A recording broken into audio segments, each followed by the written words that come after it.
కడపలో జరుగుతుంది మహానాడు కథని దఘానాడని సెటైలు వేశారు మాజీ మంత్రి శైలజానాథ్.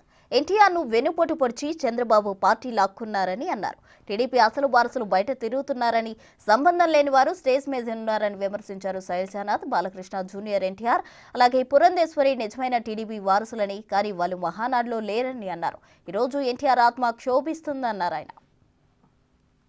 కన్వీనియంట్గా మర్చిపోయే ప్రయత్నం చేస్తూ ఉన్నారు. ఈ రోజున బహుశా మహానాడు పేరు జరగబోయే ఈ రోజున రామారావు గారికి దగ, ప్రజలకు దగ, ఆయన ఆత్మ క్షోభిస్తూ ఉంటుంది.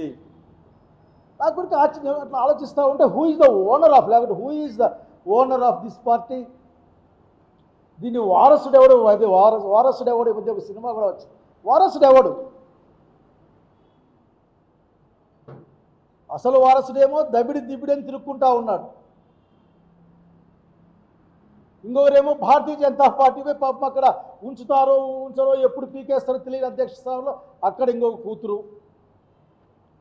అట్లాగే రెండో మ్యారేజ్ చేసుకున్న, అఫిషియల్గా మ్యారేజ్ చేసుకున్నారు కాబట్టి ఆ పెద్ద ఆమె ఎక్కడ పాపం ఆమె బాధలు ఆమెవి.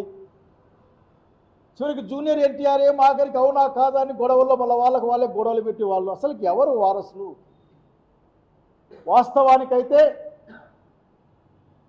నేను చెప్పిన ఈ మూడు పేర్లే కదా, నందమూరి బాలకృష్ణ గారి దగ్గర నుండి జూనియర్ ఎన్టీఆర్ వరకు కదా, ఏమైనా వారసత్వాన్ని క్లెయిమ్ చేయగలిగితే